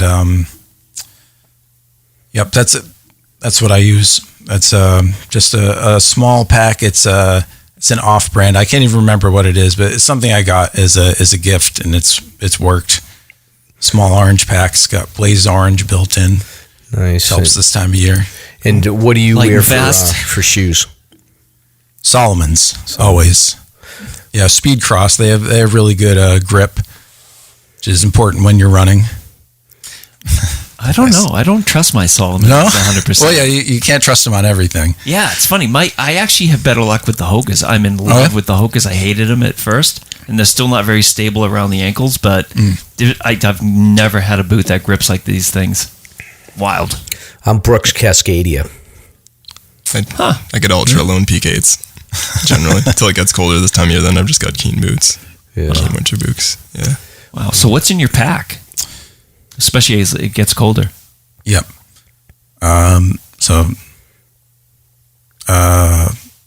Food, water, obviously, and then I just have extra layers, extra socks, just in case as it gets colder.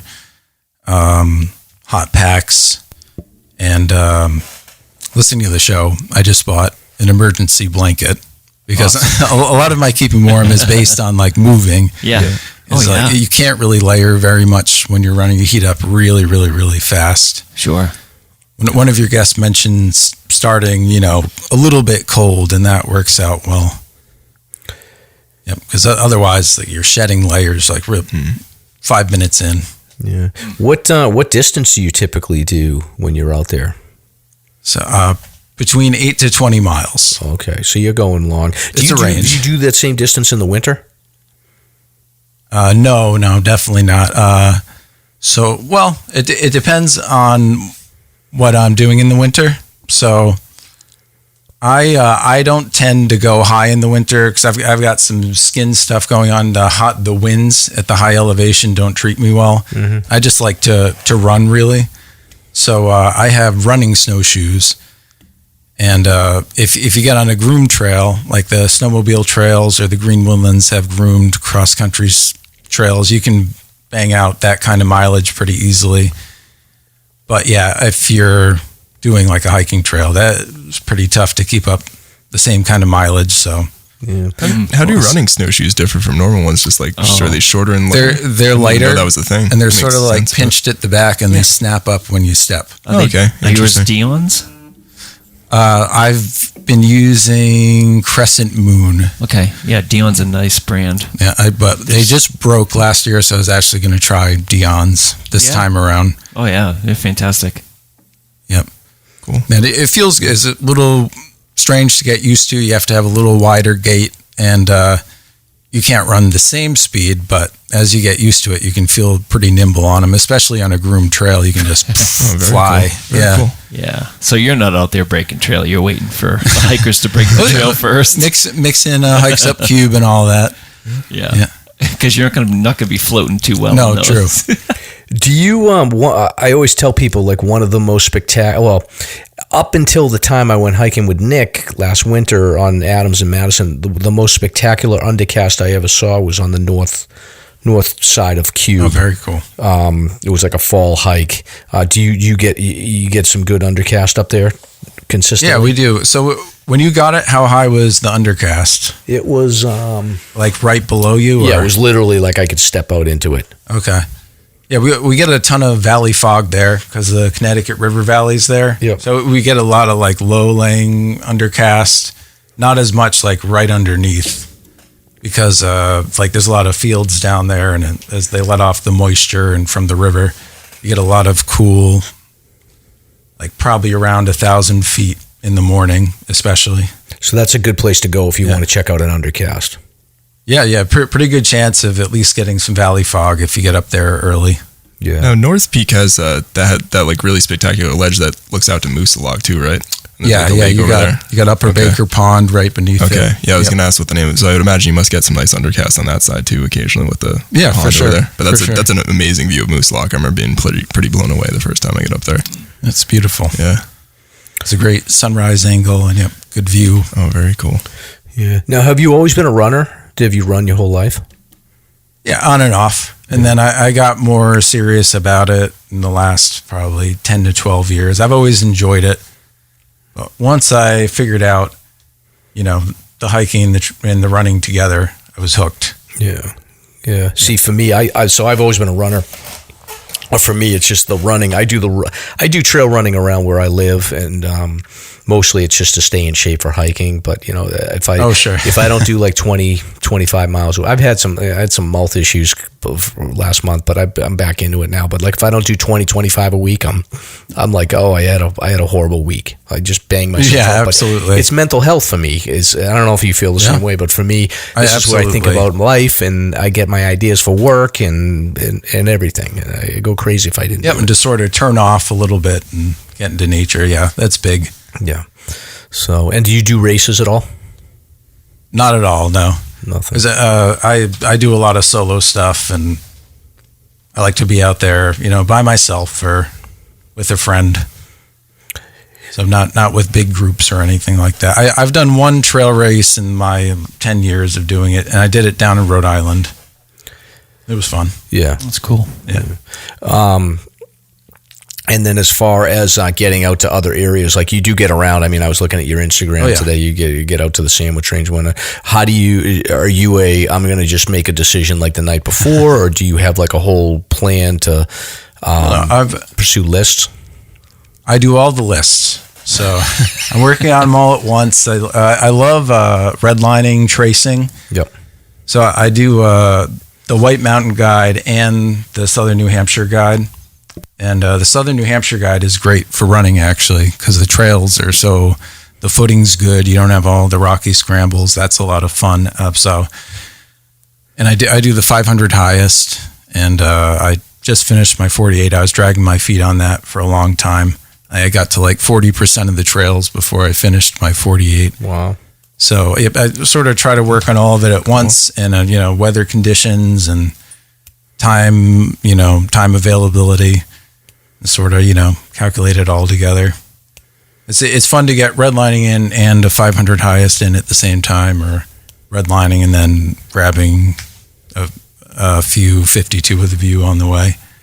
Are you doing any of the New Hampshire Inappropriate 69? I might have. I'm not sure. I'm redlining, so doing them all.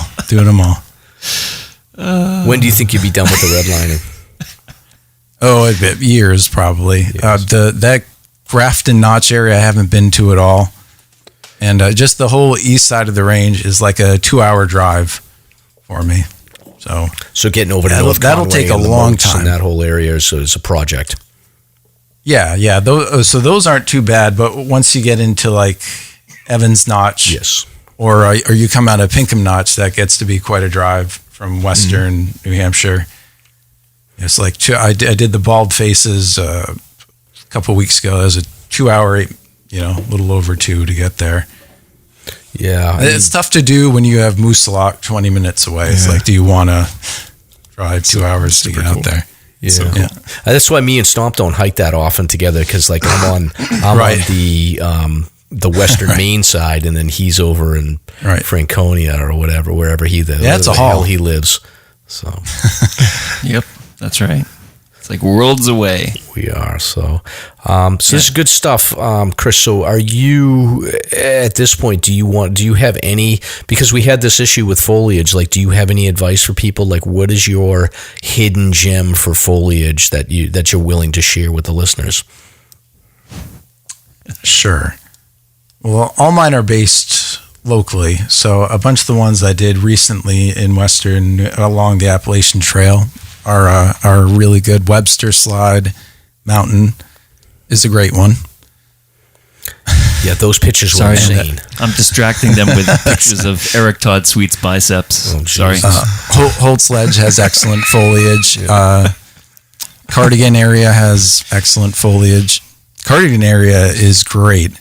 That's Western New Hampshire. Have you explored much there aside from the state park? And I've done the fire all screw the sub peaks down to Holt loop before.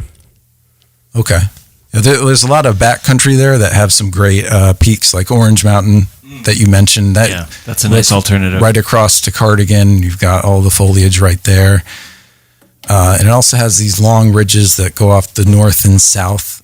There's one trail that goes from Newfound Lake all the way to Cardigan. That has some cool cool stuff along the way. Yeah, I was going to ask you about that because I think I saw you maybe did that fairly recently. I go there a lot. Okay, I grew up going to Newfound Lake, so I did some of my first hiking in New Hampshire there. So I think it was the Elwell Trail. That's the Elwell Trail. Yeah, but I remember Sugarloaf. You had another Sugarloaf over there and stuff. So I was curious, how is it easy to get to Cardigan from there? Or is it some places where the trail breaks up a bit, or?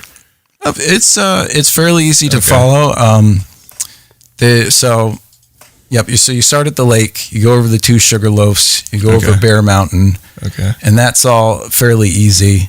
But then between Bear Mountain and Oregon Mountain, there's a bunch of logging that happens, so it can be tough to follow at times as you go through there. But there's been a couple new maintainers in the past 2 years, and they do a great job of keeping it clear. So it's 10 miles, and then you link up with Mowgli's Trail, I believe, to get there. Very cool. Yeah, I think I made it to Bear before. This is probably 15 years ago at this point. So yeah, I was curious. It's rugged little guy. Super cool. Well, very good. I think, Chris, this has been interesting. I love that Western New Hampshire side, but I just haven't got a chance to get out there that often. So it's a good reminder for the listeners that there's a whole wealth of awesome areas to get. Particularly, I'm really interested in going between Dartmouth and Smartsmount. I need to get out there at some point, so it's on my list. Yeah, that's cool. It's more mellow than the rest of it. Yeah. I think the theme tonight is how to avoid crowds. So if you're listening, that's the area to check out. Although people are going to get mad at us for giving away secrets. Now, have you ever had any issues with rescue? Have you ever had to self-rescue? Because Stomp's going to talk about self-rescuing now. Well, I do have a doozy of a story. Oh, boy. Actually. Tee it up. All right. Yep. Well, I don't want to tell it, but I think I should. So. Sure. Do we need to get the shame drop ready? Well, I got out. Okay. By myself, so. But maybe. We've all been noobs at some point, right? Yeah. Sure. So as I stated earlier, I started as a trail runner in Rhode Island, and then before we moved to where we are, right off the western edge of the White Mountains, we were in the Lakes region. So the winters there are very different from the winters in the White Mountains and the Western Whites. So I was getting by with gear that wouldn't fly in the higher peaks, and I didn't really consult. This is just sort of figuring it out on my own. Mm-hmm. So I had moved to Western New Hampshire, near the White Mountains, and I was enjoying the winter hiking, and I took so after a fresh snow, probably 2 to 3 feet of fresh snow, I came out of Beaverbrook up Kinsman Ridge, planning to go to Mount Wolf. Mm-hmm. So that's sort of an undulating, lightly traveled trail in the winter. And I was having a great time. It was a cold morning, but it didn't feel cold if you were moving. And I was moving along well. And then just as I got below Mount Wolf, I noticed I couldn't feel my toes, which had happened before as I'm starting to come to these higher peaks. So I made my first poor decision. So I took off my boot to try to warm my toes up, and they weren't warming up. So I was all right, well, I guess I got to turn around. This isn't working out. So when I went to put my feet back in the boots were frozen. Oh man. Yep. So they weren't insulated boots. They're just my normal hiking boots. Yep. So yeah, right. That was lesson one. Could you get your feet in? Well, so how I got them in is so I was able to get my foot part of the way in, and then I put my foot and the boot in my backpack and walked around for a while to heat it up, and eventually it slipped in. Wow. Jeez. And I had to get my snowshoes back on. Well, is it going to get in or not? Yeah, it was not good. Yeah. It was not good. So I got it in eventually, and then there was the fact of trying to get the snowshoes on, but my hands were feeling a little clumsy at that point, so I was able to get one on, and the other one was a little frozen, so I had my right snowshoe on and my left snowshoe off. I said, well, I better get moving. So I started to make my way down. I was holding well on the right, sinking on the left, just getting along, making my way. And eventually, I guess I generated enough heat. I was able to get my foot in the snowshoe. I was just going up and down, and I didn't notice the undulation so much on the way down, but on the way back, it was really slowing me down.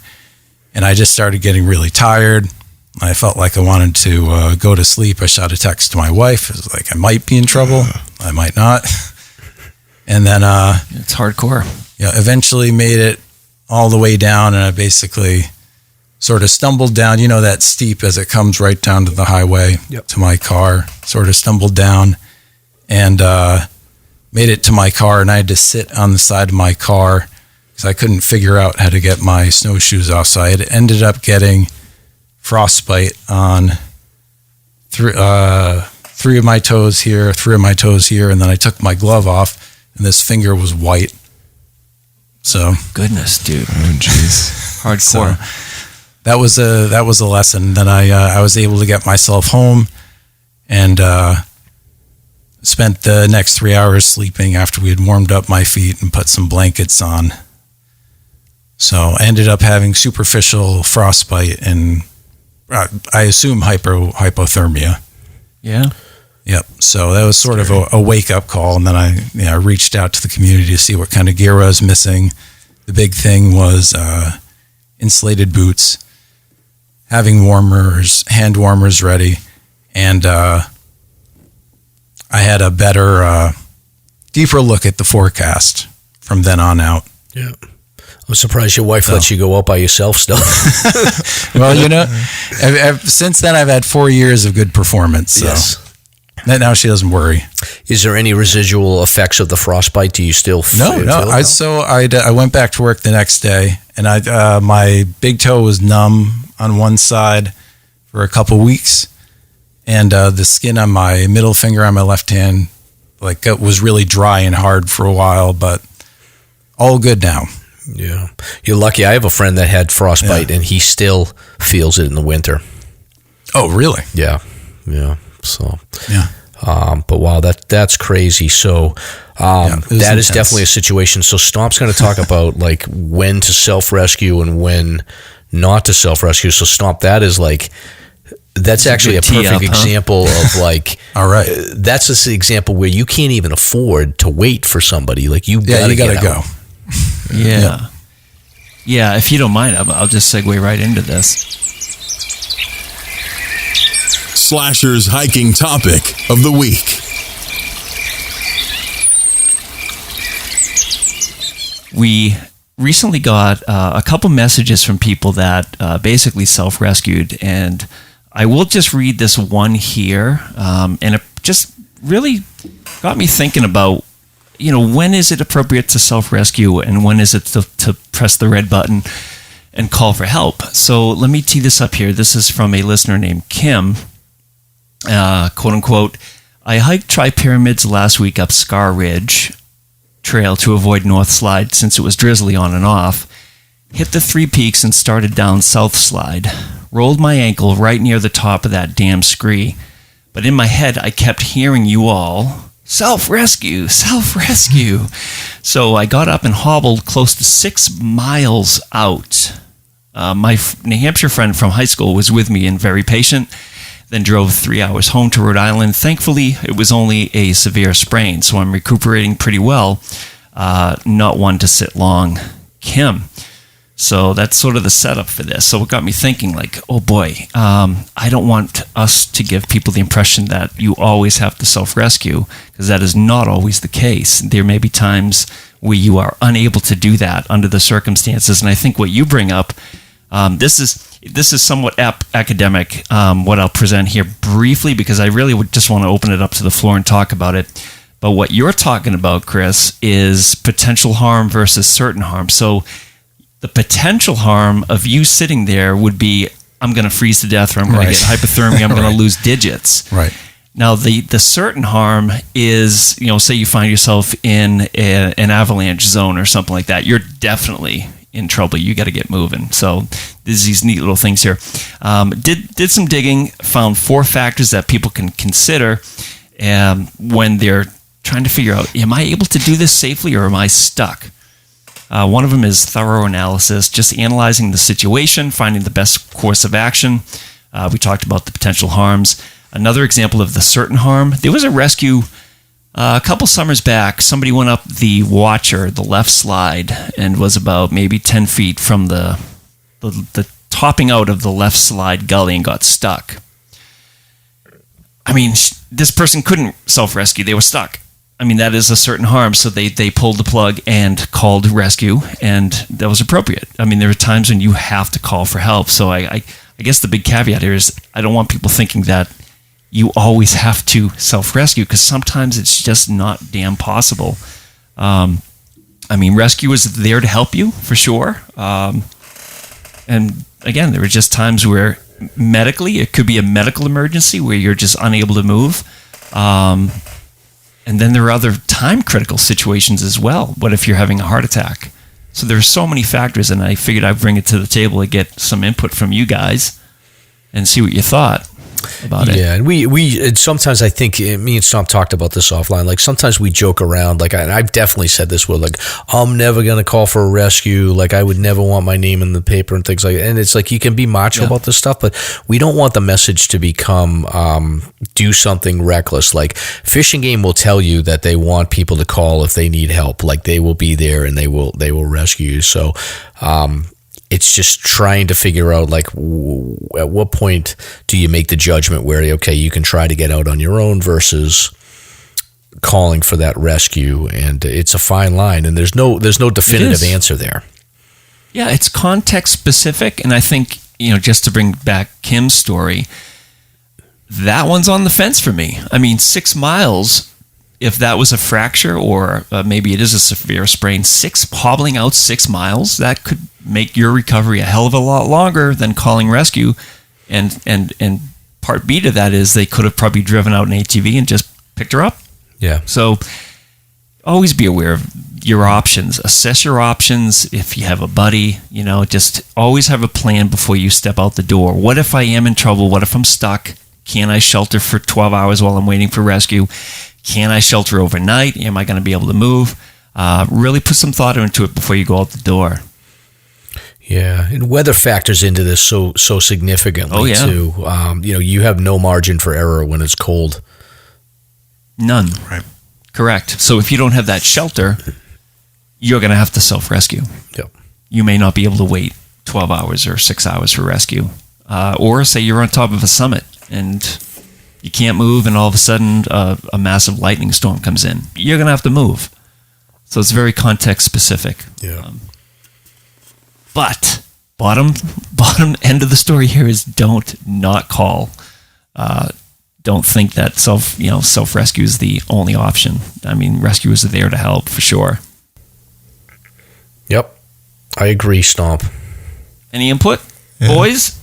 I was going to say that to tap off kind of what Mike was saying about the winter is so problematic, because I feel like you use your body so much to stay warm in the winter, and that's just something that's so necessary. So to me, it's like it gets so cold, like up in the presidentials, the northern presidents, like I don't think it would matter what amount of clothing you had on if it was at a certain temperature. It's like it just doesn't matter.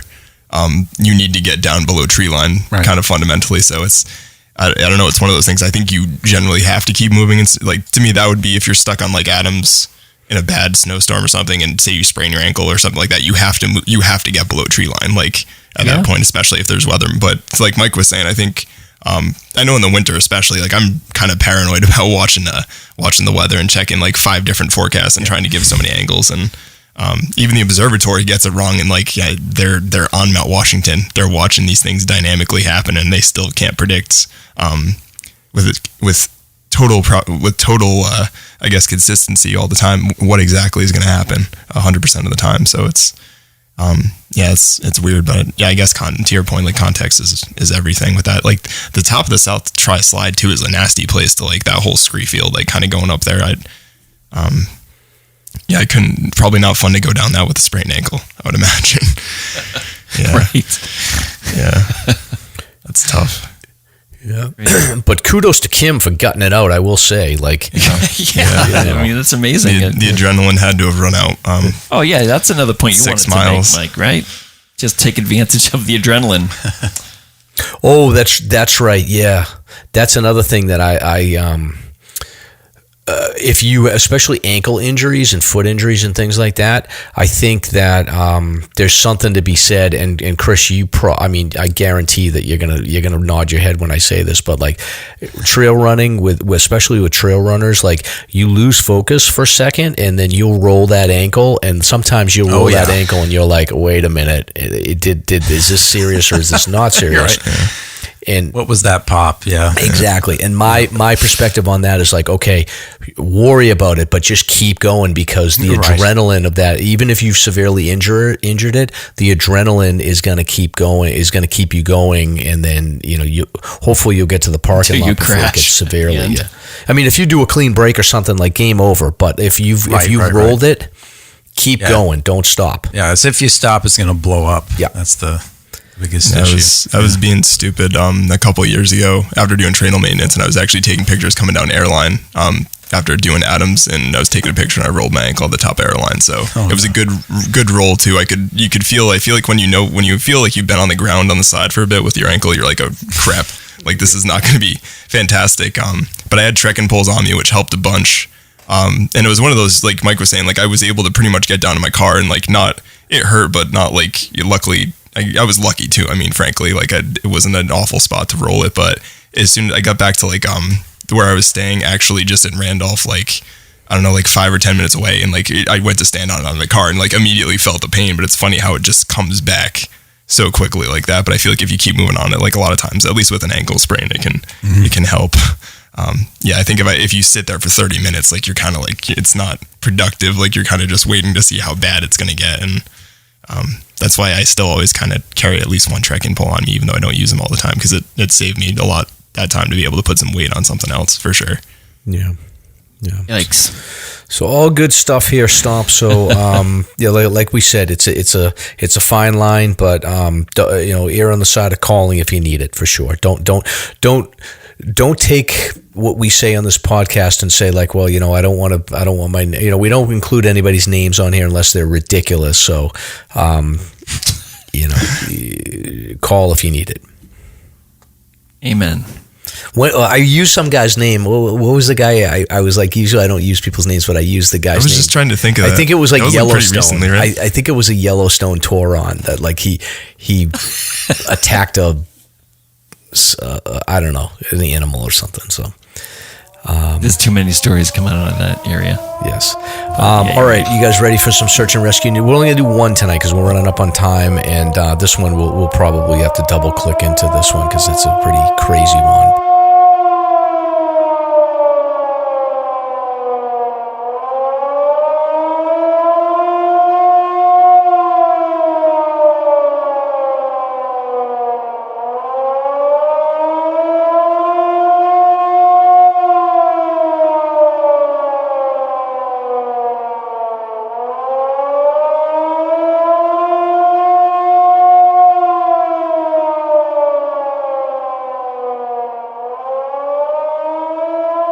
On Saturday, October 12th at approximately 1:45 p.m., Fish and Game was notified of an injured hiker between Mount Lincoln and Mount Lafayette. So pick the worst spot to get injured on the Franconia Ridge Trail, and this is it. Well, let's tie in some of this self-rescue idea as we go along here. Yeah. So you already know you're in the farthest location from the trailhead that you can possibly be right now because you're between Lincoln and Lafayette. Correct. All right. And the weather? Was he up to Truman yet, or was it between like that? Because there's a little peak in between both of them, right? It's the first forested section of the call. It's the lowest point off before Lafayette. that lower falls peak. Okay. Yeah. Gotcha. Well, so they called in at 1:45. Conservation officers responded to the Old Bridle Path trailhead. Rescues had difficulty getting to the trailhead because of congestion. This is prime time, foliage weekend. So 93 was congested. So the first rescuers didn't even start up the trail until 3 p.m. So that's not horrible, an hour and 15 minutes. The solo hiker had suffered a lower leg injury that was preventing her from continuing. Passing hikers had contacted 911 to report the incident as the injured hiker's phone had spotty service. The injured hiker was having difficulty staying warm since there was winds of 60 to 80 miles an hour, temperatures in their 30s. So this placed the wind chill in single digits. So that's an issue. Is I think that the weather was pretty nice on Saturday, if I recall, and people were probably experiencing pretty good conditions down in the notch, but then as they get up above, they're talking about single digits. So it doesn't sound like the hiker was well prepared for those conditions. Yeah, the story goes on to say that AMC dispatched 2 people up to the hiker before 5 to bring a sleeping bag. So clearly she didn't have a sleeping bag or anything to keep herself warm. Yeah, exactly. So AMC, again, everybody likes to bash the COG and the AMC, but they are always the front line to get to these rescues. And, they had 2 people that got to her. The hiker was identified as a 33-year-old from Boston. She had planned a solo hike and had departed at 8 a.m. So 8 a.m. and then she made it to Lincoln and Lafayette. So she's not breaking any speed records there. And then it sounds like the rescue teams. So the AMC gets to her at 5. They get her warmed up and get her in a sleeping bag. Rescue team arrives at 6, and then by 6:20 they've got her in a litter. And they're commencing the carry out. So there's about 25 rescuers. Doesn't say, I'm assuming that there must have been a lot of Good Samaritan hikers helping her out, but maybe not. I don't know. I don't know how crowded it was up there. Maybe a lot of people turned around with the conditions when they got above tree line. Rescue team took a short break at Greenleaf Hut where they arrived. So from 6:20 to 9 o'clock, they got to Greenleaf Hut. And then from there, they've got to get down below the Agony. So you're talking 1:20 a.m. on Sunday. They got her out. So this is a 33-year-old hiker from Boston. She's doing a solo 9-mile hike. She left at 8 a.m. First rescuers get there at 5 to get her warmed up, and then she's in a litter at 6:20, and then she's out at 1:20. So that's a 7-hour litter ride. So she did initially try to hobble along the trail, but soon realized that she would not be able to continue and complete the 4.2 miles. So I guess she was transported from the trailhead by personal vehicle for evaluation. But this is certainly a case where, given the wind chill conditions and the distance, that she would want to call immediately. Well, it sounds like she couldn't. I mean, she relied on passing hikers to call 911. Yeah. Maybe she didn't have a phone. Maybe her phone was cold. Who knows? Yeah. I mean, thankfully there were people on trail. What if it was an off weekend and there was just nobody on trail? I mean, she could have died. It was in single digits, 80-mile-an-hour winds. No. So that's that situation. I mean, you would probably have to force yourself to move. Yeah, regardless. No doubt. I wonder if there was a lot of people coming across the ridge, or if there was a lot of people that were poking their head up, getting to like little haystack, and then saying like, today's not the day.